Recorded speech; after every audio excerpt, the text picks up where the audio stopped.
Flores lanzadas al mar es la ofrenda del Papa en el puerto de Arguineguín a los miles de personas que han perdido la vida tratando de alcanzar las costas de Europa, acompañado por la melodía de un timple canario junto a los migrantes, personal de salvamento marítimo, voluntarios.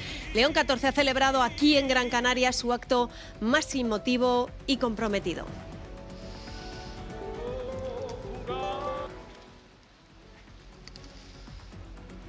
Hola, ¿qué tal? Muy buenas tardes. Contundente discurso del Papa contra la gestión de la inmigración, en el que ha denunciado que Europa no puede acostumbrarse a que estas aguas sean cementerios sin lápidas. Ha cargado contra las mafias y sobre todo ha defendido la dignidad de los inmigrantes. Quiero inclinarme ante su dignidad. No son números ni expedientes. Ustedes son personas con una familia y una casa dejada atrás. Me quitaron a mi bebé para obligarme a prostituirme. Me trataron muy mal. El Papa ha escuchado testimonios durísimos como estos que escuchamos de inmigrantes y ha bendecido una cruz hecha con madera de cayucos. Del puerto se ha trasladado ya en coche cerrado hasta el centro de Las Palmas de Gran Canaria, y ahí se ha trasladado a un papamóvil donde a esta hora se dirige hacia la catedral para un encuentro con religiosos.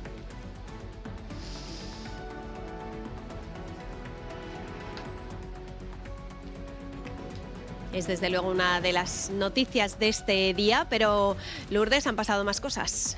Sí, Alejandra, entre ellas les contamos una decisión económica importante. El Banco Central Europeo sube los tipos un 0,25%. Es la primera subida en 3 años. Así responde el organismo a la amenaza de una inflación al alza por la guerra en Irán. Clave será ver si este movimiento de hoy es un ajuste puntual o el inicio de un cambio de ciclo. Irán dice que los últimos ataques de Estados Unidos han dejado sin efecto en la práctica el alto el fuego. El régimen ha anunciado que el estrecho de Hormuz está completamente cerrado. El juez autoriza a la UCO rastrear las cuentas del novio de Díaz Ayuso desde 2014 y ordena a 16 bancos que remitan la información. Investigan si González Amador pudo sobornar con 500.000 euros a un alto cargo del Grupo Sanitario Quirón. El Supremo se opone a que el Gobierno indulte al exfiscal general del Estado, a García Ortiz, condenado por revelación de secretos. En su informe, el alto tribunal dice que no hay razones ni de justicia, ni de equidad, ni de utilidad pública. Casi 5 puntos cae el PSOE, según el CIS, tras la imputación de Zapatero y el caso Leire. Los socialistas ganarían las elecciones, pero bajan al 31,3% de los votos. El PP, según este sondeo, recorta distancia con el PSOE y sube al 27,1%. Y llegó el día. Esta noche comienza el Mundial aquí, en la 1, con el partido inaugural entre México y Sudáfrica. España, una de las grandes favoritas, debutará el lunes. Será el mundial en la historia en la que más candidatas reales existan para competir para ganar este mundial. Creo que en España estamos entre ellas.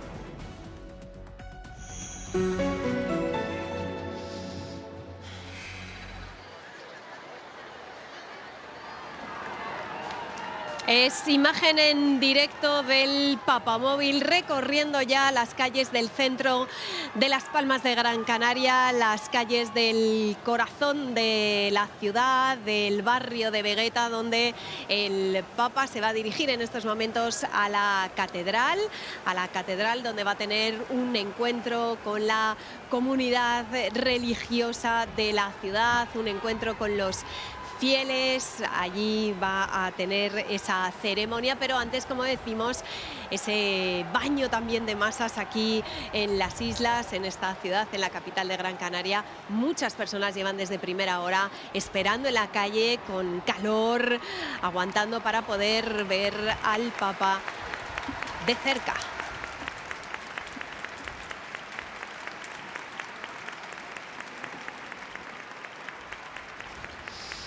El Papa lo veíamos llegando ya a la catedral. La primera hora de la mañana ha llegado a la base aérea de Gando desde Barcelona, cerca de las 11, hora local, hora canaria, una más, ya lo saben, en el resto de España. Y lo primero en su agenda ha sido venir aquí, a este muelle de Arguineguín. Ha sido poner el foco en la migración, en los migrantes. Y el escenario no ha sido un escenario escogido al azar. Ha sido, como decimos, este muelle de Arguineguín que ven detrás de nosotros, todo un símbolo para los que intentan alcanzar una vida mejor. Elena Rubio, el Papa, ha pronunciado aquí uno de los discursos más contundentes y más comprometidos que hemos escuchado en este viaje a España.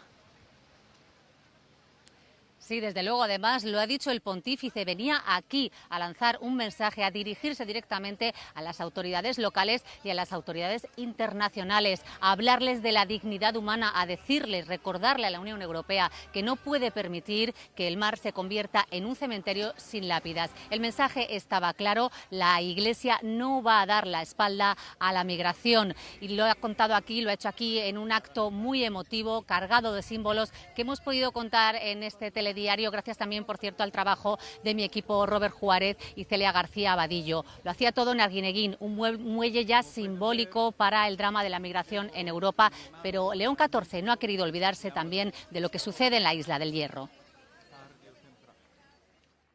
Pero aquí y en lugares como el Hierro, ese mandato adquiere una fuerza literal y dolorosa. Esa isla, pequeña en extensión, pero grande en humanidad, ha visto llegar a miles de personas arrancadas de su tierra. En el muelle, la mayoría de los 1.800 asistentes compartía algo más que ese espacio, la experiencia de haber dejado atrás su vida para encontrar un futuro. Frente al Papa le han puesto voz quienes conocen bien esa realidad. Ojalá nunca más tuviéramos que rescatar nunca más a ninguna persona. Trabajemos como sociedad para que este drama disminuya y construyamos un mundo más justo. El Papa también ha escuchado los testimonios de los que un día se enfrentaron a una travesía dramática. Tuve que elegir vivir sufriendo a cruzar o jugármela, morir intentándolo o quedarse y no tener nada. Elegir cruzar. No son números ni expedientes, sino personas cuya vida debe ser protegida, ha dicho el Papa, que ha llamado a una reflexión profunda. Para las naciones de tránsito, para Europa, que no puede proclamar la dignidad humana y acostumbrarse a que el Mediterráneo y el Atlántico sean cementerios sin lápidas. Ha reclamado una mayor implicación de todos y ha alertado contra las mafias y la explotación. No basta gestionar llegadas, distribuir cifras, reforzar fronteras o lamentar las muertes cuando ya han ocurrido. León XIV ha exigido vías legales y seguras para los migrantes, pero también ha defendido el derecho a vivir con dignidad en su propia tierra. Después se ha dirigido a la orilla del muelle, con flores, en recuerdo de quienes pierden la vida en el Atlántico.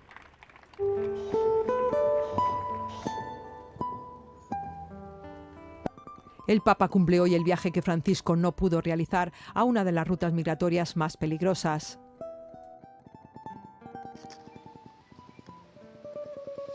Es la primera vez que un papa pisa estas islas, que pisa suelo canario, y aquí le han recibido, como se pueden imaginar, con enorme emoción y con enorme expectación. Lo hemos visto en su recorrido en coche y papamóvil, que veíamos hace un segundo en directo por las calles de Las Palmas de Gran Canaria, después de este acto aquí en Arguineguín. Miguel, el Mir ya ha pasado, supongo que la gente ya más tranquila.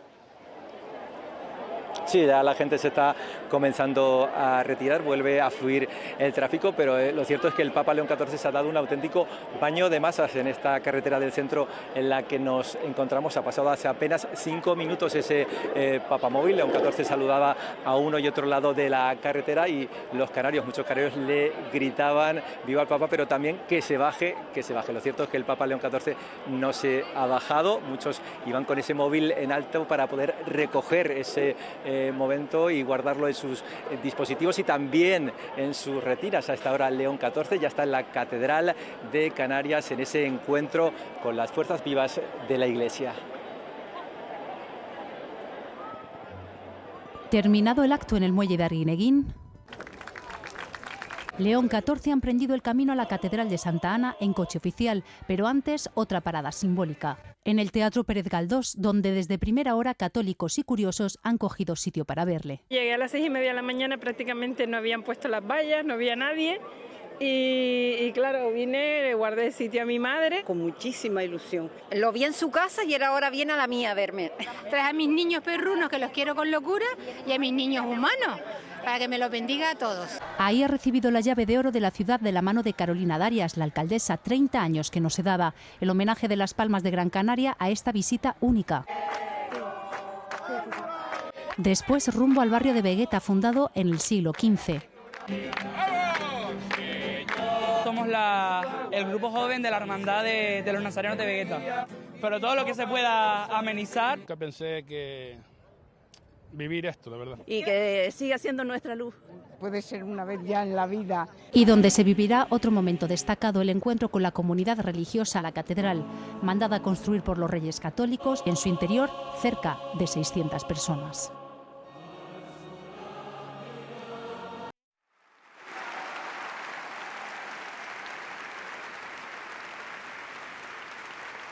Es imagen en directo de la Catedral de Santa Ana, en Las Palmas de Gran Canaria. Aplausos para recibir al Papa. Es la segunda parada que hace aquí, en la isla de Gran Canaria, con las palabras de bienvenida del obispo.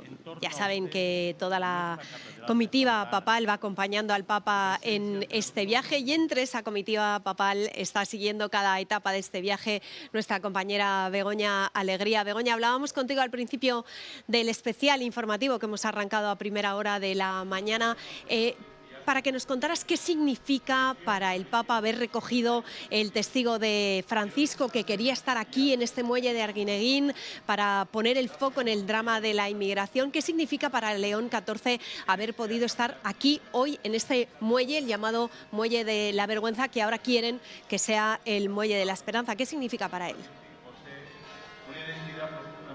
Bueno, yo creo que para León XIV venir a Canarias es humanizar un discurso sobre la inmigración que lleva construyendo desde hace mucho tiempo.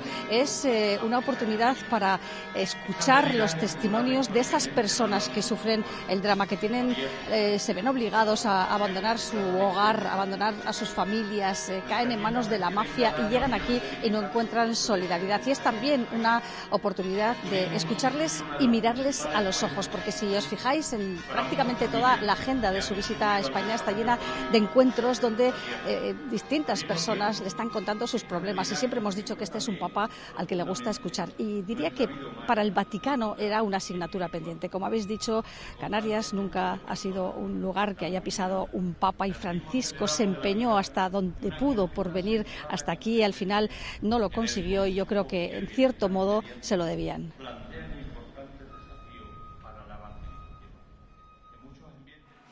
Gracias, Begoña. Bueno, en unos momentos volvemos en directo desde aquí, desde este muelle de Arguineguín, pero antes, Lourdes, tiempo para otras noticias también. Como por ejemplo, Alejandra, la subida de los tipos de interés, la noticia económica del día, el aumento de los tipos por parte del Banco Central Europeo, que lo sube 1/4 de punto hasta esta cifra, hasta el 2,25%. Es la primera vez que el organismo encarece el precio del dinero en casi 3 años. Alberto Freile, Berlín, ¿cómo lo está justificando la presidenta del BCE? Buenas tardes. La causa es la guerra en Oriente Próximo. Lagarde advierte que esperan que los altos precios de la energía se reflejen también en los alimentos, bienes y servicios, pero no ha querido decir que esta pueda ser la primera de varias subidas que puedan venir a continuación. El regulador reduce 1/10 la previsión de crecimiento en la eurozona los 2 próximos años, en el caso de 2026 del 0,9 al 0,8%, y empeora también las previsiones de inflación, que acelerará del 2,6% previsto este año al 3% y no regresará al objetivo del 2% hasta 2028. The war in the Middle East is generating inflation pressures, and the decision to raise rates is robust across a range of scenarios. La guerra en Oriente Medio ha disparado el precio de los carburantes y está poniendo la inflación europea contra las cuerdas. Es el problema, ¿no?, de la subida de los precios energéticos, que empieza con la energía, pero luego se va trasladando a toda la cadena de valor a través del transporte, la industria, los servicios, y ya lo estamos empezando a ver. Esa subida de inflación por encima ya del 3%, cuando el objetivo del Banco Central Europeo es el 2%, no le deja otro camino que subir los tipos de interés. Sube 25 puntos básicos el precio del dinero hasta el 2,25%. La última vez fue por la guerra de Ucrania, una decisión siempre controvertida por la estrecha línea que separa contener los precios y no frenar la economía. El mercado lo que espera ahora mismo son 2 subidas de 25 puntos básicos, una para esta reunión de junio, otra para la reunión de septiembre. Lagarde no aventura y repite su reunión a reunión, aunque en algunos bolsillos esta subida ya se ha empezado a notar. Hay mucha hipoteca en España a tipo variable que depende del Euribor. ¿Qué ocurre? Que el mercado siempre descuenta con anticipación las subidas de tipos y el Euribor ha pasado desde niveles aproximadamente del 2% al 2,8%. También será más caro pedir un crédito. La nota positiva es para los ahorradores, que cobrarán más intereses en sus depósitos, aunque eso se tardará más en notar. El juez autoriza a la UCO rastrear las cuentas bancarias del novio de Ayuso desde 2014. Lo hace 6 meses después de que lo pidiesen los agentes que investigan a Alberto González Amador por delitos de corrupción. En la causa se indaga si la pareja de la presidenta madrileña sobornó con €500.000 a la mujer de un alto cargo del Grupo Quirón. Ahora la Guardia Civil ya podrá acceder a la información bancaria en esas 16 entidades. Claro. Muchas gracias a la... hacia una potencial... El Supremo se opone al indulto al exfiscal general del Estado, a García Ortiz, condenado por revelación de secretos relacionados con el novio de Díaz Ayuso. El ministro Óscar López insiste en que aquella sentencia fue injusta y no se retracta de lo que dijo ayer. Aseguró López que hay jueces que prevarican. El Partido Popular lo califica de lamentable. El Supremo, el mismo que condenó a García Ortiz por revelación de secretos, emite un informe desfavorable para la concesión de su indulto. Considera que los hechos fueron graves porque se vio afectada la institucionalidad del Ministerio Público como garante de la independencia judicial y cree que no hay razones para otorgarle esa medida, aunque este informe no es vinculante. Ayer, el exfiscal general recibía un premio en un acto en el que Óscar López lanzaba esta acusación. Hay jueces que prevarican. No he dicho todos los jueces prevarican, he dicho hay jueces que prevarican. Hoy el ministro, con el respaldo de Moncloa, se reafirma. Ni todos los políticos son corruptos, ni todas las sentencias son justas. Estoy diciendo algo que es una obviedad, ninguna profesión es infalible. Feijóo lo califica así. Lamentable. PP y Vox cargan contra López. Es propio de una república bananera, no de un país democrático y moderno como es España, ¿no? Pero eso no define a los jueces, define al ministro. Esta va a ser la estrategia del Gobierno, desacreditar a todos los jueces, a los agentes de la Guardia Civil y a todos los que hoy están investigando su corrupción. Esquerra comparte las críticas del PSOE. Que hay jueces en este país que hacen política, lo sabe hasta Perry. Pero reprocha a los socialistas que ahora lo denuncien cuando las investigaciones les afectan, dice, a ellos. Y el caso Leire sigue marcando el debate político. El PP dice que las reuniones de la exmilitante socialista con la Fiscalía confirman que no actuaba sola. Los socios del Gobierno no ocultan su sorpresa por esos encuentros y mientras la Asociación Mayoritaria de Fiscales pide explicaciones. 2 reuniones en la Fiscalía General del Estado, presentes el número 2 de Álvaro García Ortiz, el abogado de Santos Cerdán y la exmilitante socialista Leire Díez. El PSOE no se pronuncia. Que la justicia investigue, ponga las pruebas encima de la mesa. Y responden al ataque contra el PP. Hubo un gobierno que sí utilizó los recursos del Estado para espiar a rivales políticos, para fabricar pruebas falsas. Se llama caso Kitchen. Y el PP se pregunta para qué fue Leire Díez a esa institución y por qué no se registraron sus visitas. Según fuentes de la Fiscalía, no tienen registro de entrada desde hace años. No es un sitio para que estuviera ella, y menos si ni tan siquiera constar en el libro de visitas de la Fiscalía General del Estado. Quedan muchas explicaciones que dar y las piezas van cuadrando. También a los socios del Gobierno les llama la atención que Leire Díez pudiera llegar hasta la Fiscalía. Si es solo una militante del PSOE, era una militante del PSOE con mucha suerte. Y por eso algunos creen que estaba allí por orden del PSOE. para intentar hacer aquello que quizá el PP hace de forma más profesional. Ya está, para mí es simplemente intentar imitar a Villarejo y compañía. Es absolutamente inaceptable tratar de combatir el lawfare, las cloacas del Estado, con las mismas herramientas. Fuentes de la Unión Progresista de Fiscales confían en las explicaciones que ha dado la Fiscalía, mientras que la asociación mayoritaria las ve insuficientes y exigen que se aclare de qué se habló en las reuniones y con qué objetivo. Según el CIS, el PSOE cae casi 5 puntos en estimación de voto tras la imputación de Zapatero y el sumario del caso Leire. Los socialistas ganarían las elecciones, pero bajan hasta el 31,3% de los votos, mientras el PP subiría al 27,1%. Son 2 puntos más que en mayo. Unas décimas caería Vox y se acabó la fiesta. Sumar y Podemos subirían, según este último CIS, ligeramente. Irán dice que el alto el fuego con Estados Unidos queda en la práctica sin efecto tras la segunda noche consecutiva de ataques cruzados. Washington ha lanzado una nueva oleada de bombardeos sobre territorio iraní, a la que Teherán ha respondido apuntando a bases de Estados Unidos en Bahrein, en Kuwait y en Jordania. Trump no oculta su frustración por la falta de avances en la negociación y Cristina Olea redobla su presión sobre los iraníes. Sí, después de semanas prometiendo un acuerdo con Irán, Trump sigue sin conseguir que accedan a sus demandas. Anoche bombardearon durante 4 horas bases iraníes en la costa y hoy Trump promete una tercera noche de ataques y promete también tomar infraestructuras petroleras de Irán hasta hacerse con el control de esa industria estratégica. Aquí en la Casa Blanca están describiendo estos ataques y estas amenazas como una forma de forzar a Irán a ceder. Vamos a negociar con bombas, es lo que ha dicho el jefe del Pentágono.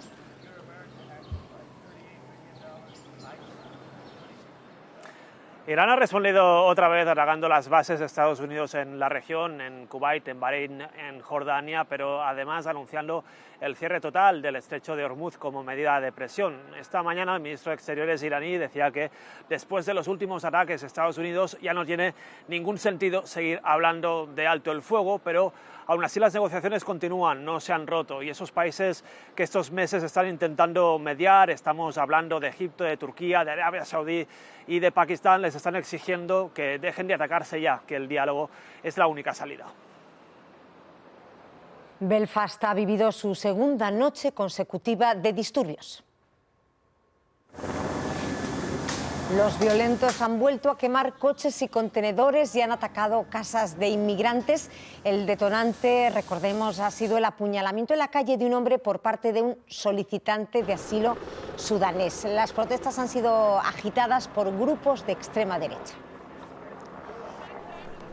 Julio de 2024. 3 niñas de 6, 7 y 9 años son apuñaladas por un joven de 17, nacido en Cardiff, la capital de Gales, cuya familia había llegado al Reino Unido huyendo del genocidio de Ruanda. La extrema derecha toma las calles contra los inmigrantes. Diciembre del 25. Un joven es asesinado por un hombre de religión Sikh con su puñal tradicional. Nigel Farage, líder de la ultraderecha, llama a responder con rabia pura y fría, son sus palabras. Y eso es lo que sucede. Disturbios similares a los de estas 2 últimas noches al este de Belfast, alimentados desde las redes sociales. Que tienen una gran responsabilidad en lo que está sucediendo, apunta el secretario para Irlanda del Norte. Starmer da un nombre. Es Elon Musk, de nuevo, interfiriendo en nuestra vida política y alentando la división, denuncia. ¿Cómo lo hace? Desde su cuenta con más de 240 millones de seguidores, Musk repostea mensajes en los que se afirma que Starmer odia a los blancos o que millones de personas tienen que ser expulsadas del Reino Unido, con una foto del atacante de Belfast. Un caso muy llamativo, pero no excepcional, porque en el Reino Unido todos los años se producen 50.000 incidentes relacionados con armas blancas y alrededor de un asesinato cada 2 días. Sin embargo, la extrema derecha reacciona únicamente a los casos protagonizados por inmigrantes. Y el furor se ha desatado entre los inversores ante el mayor estreno en bolsa de la historia. La debutante es SpaceX, la compañía aeroespacial de Elon Musk. Mañana pone a la venta sus acciones en Wall Street y las peticiones ya multiplican por 4 la oferta.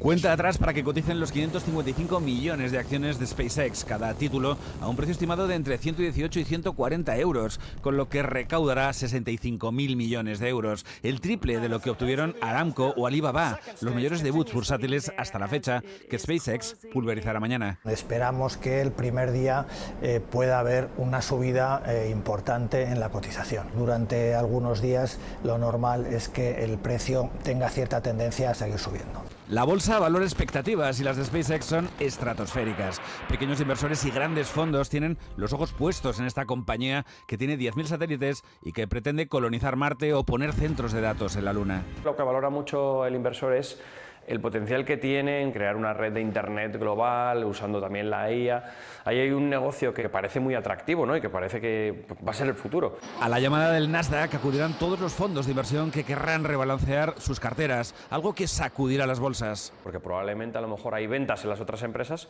para comprar acciones de SpaceX, ¿no? Esto puede también generar cierta volatilidad en los mercados. La salida a bolsa de SpaceX convertirá a Elon Musk en el primer billonario con B del mundo, una fortuna que crece a un ritmo de $1 millón cada minuto.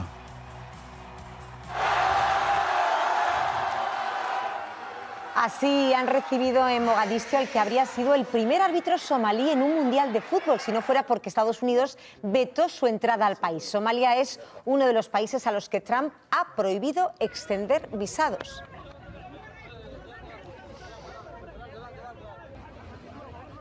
Los vetos a deportistas y aficionados por los visados o las redadas entre inmigrantes preocupan sobre todo en Estados Unidos, el país que acoge la mayoría de los partidos de este mundial. Hoy, sin embargo, los ojos del mundo entero están puestos en México porque ese país, José Antonio Guardiola, acoge el partido inaugural.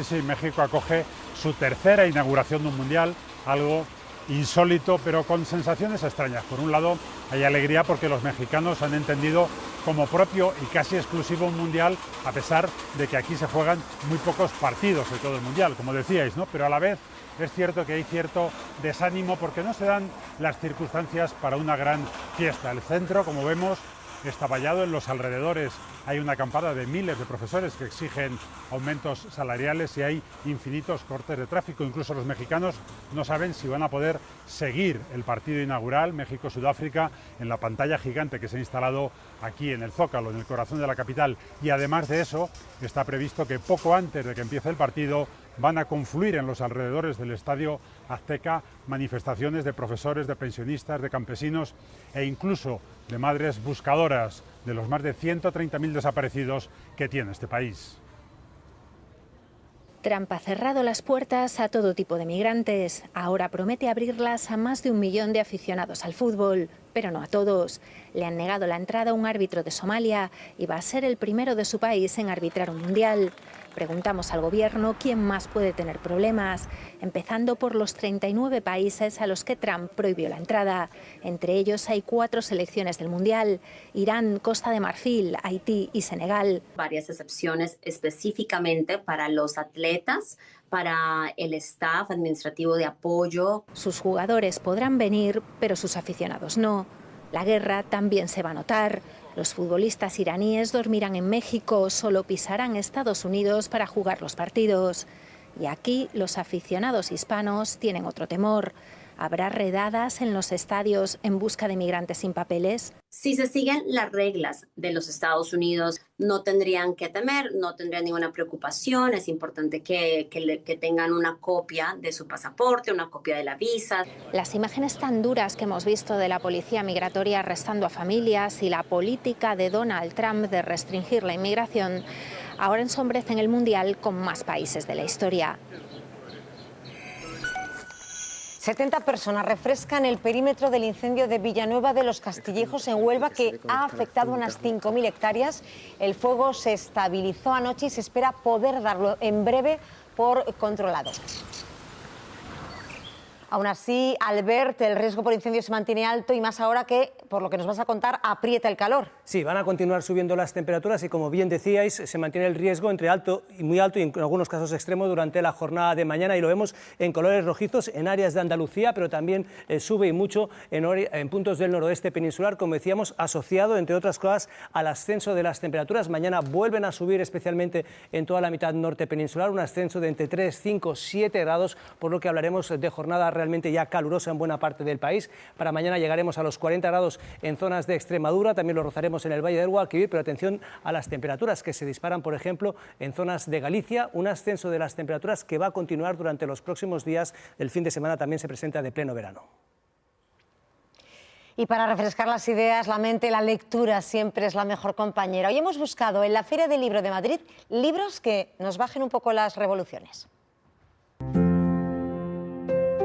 La historia de la naturaleza en Japón fascinó a la autora Aya Koda y viajó por su país estudiando las especies vegetales. Así surgió Árbol. Este ensayo aparece en la película Perfect Days, que ensalza la vida sencilla. Es ahora.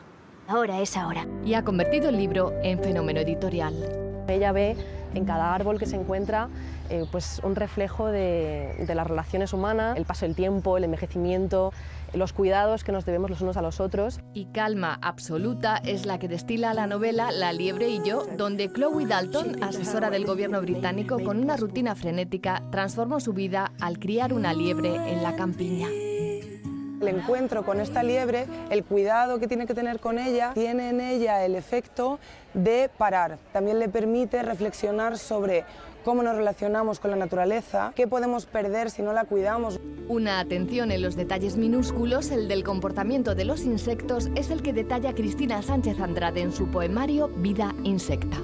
Es que la vida de los insectos es muy parecida a la nuestra, ¿no? Con todas esas rutinas, repeticiones, ciclos. El insecto palo no aspira a nada, es lo que no es. Libros que invitan a la metamorfosis, que miman el medio ambiente, detenernos para vivir, detenernos para leer.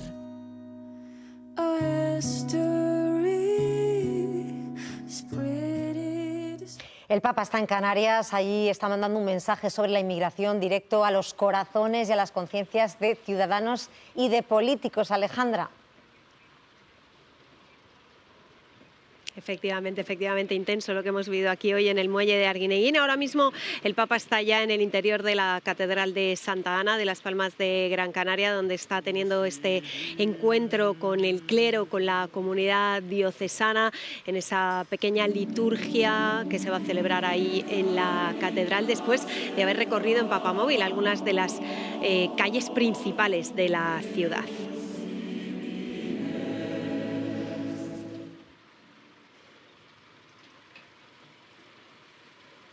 La elección de este lugar, de este puerto de Arguineguín, para empezar esta fase del viaje aquí en Canarias no ha sido casual. Aquí en 2020, se lo llevamos contando durante toda la mañana, casi 3.000 migrantes estuvieron durante semanas hacinados. Fue una de las crisis que dio la vuelta al mundo. María Moreno, tú estuviste aquí entonces y hoy has podido hablar con algunos inmigrantes que estuvieron también en aquellos días aquí hacinados en el puerto y que hoy han vuelto a este lugar. Recién terminado ese acto, a pie de muelle aquí en Arguineguín, estamos con una de las personas que mejor puede contarnos lo que ha significado este acto, porque hace 6 años Ousseynou Fall, senegalés, estaba aquí también en Arguineguín. Sí, estuve aquí en 2020, aquí pasó en el muelle, yo estaba aquí. Hoy es un día muy grande para nosotros de visita de Papa. Nosotros estamos muy alegres por su acto que ha hecho. ¿Dónde lo has vivido? ¿Estabas cerca? Cuéntanos cómo ha sido ese momento. ¿Has podido saludarlo? Al final no podía saludarle, pero estaba muy cerca de mí. Hemos compartido una acta, ofrendar florales. Lo hemos hecho junto con él. En parte, si el Papa León ha estado aquí hoy, no vino Francisco, pero si el Papa León ha estado aquí hoy, en parte Ousseynou tiene también algo que ver, ¿no? Yo creo que sí, porque lo he escrito una carta para poder visitarnos aquí en 2024. Al final él no podía venir, pero a papá podía llegar en su parte, era lo mismo. Estamos muy orgullosos por lo que hemos hecho para que nos visite a nosotros. Useinu se quedó aquí a vivir en Arguineguín, trabaja aquí, tiene su familia aquí. ¿Con qué imagen te quedas de este acto? Mucho recuerdo con mis compañeros que han estado conmigo en el camino, no podían llegar, pero alegría también por día de hoy, porque papá nos visitó para rezar por ellos. Ya creo que ahora están en paz, están descansando mejor. Y con esa ofrenda floral en recuerdo a las personas que se han quedado por el camino, como tu hermano también. Sí, he recordado mucho con ellos, he rezado también por ellos. Mi hermano también, ya creo que están descansando en paz. Mañana el Papa volará a Tenerife, será la última etapa de este largo viaje a nuestro país, pero antes tiene todavía un acto esta tarde aquí en Gran Canaria, una misa multitudinaria que va a celebrar en el Estadio de Gran Canaria, y está Marina Hernández, supongo que todo preparado allí también. Así es, todo preparado, una misa que se espera que puedan seguir cerca de 70.000 personas. Aquí en el interior del estadio hay capacidad para unas 36.000, acaban de abrir las puertas, va entrando la gente poco a poco y también acaban de terminar de colocar las últimas 2.000 sillas también, terminando los últimos detalles de este escenario blanco que acaban de terminar de pintar. Solo falta que coloquen a la Virgen del Pino, la patrona de Gran Canaria, y que puedan colgar al Cristo de Telde. Habrá 2 zonas más para poder seguir esta misa, el Gran Canaria Arena con capacidad para 10.000 personas y el anexo del Estadio de Gran Canaria. Más de 200 altavoces y 8 pantallas gigantes para seguir el minuto a minuto de esta misa histórica.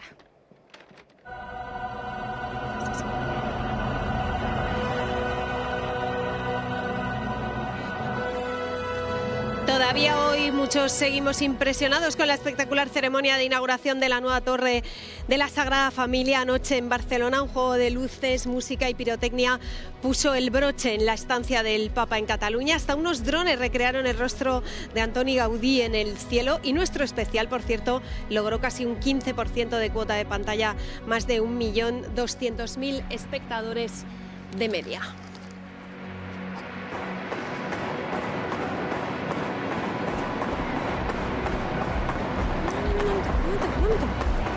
Para.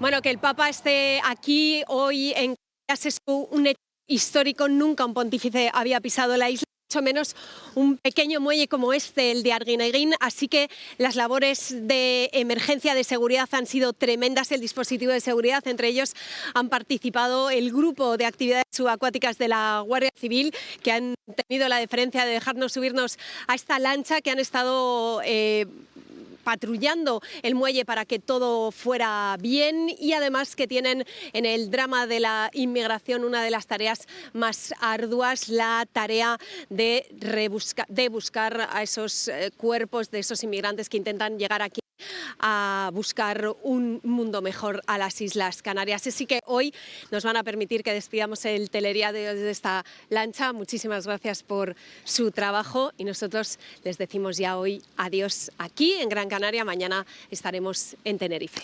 Adiós.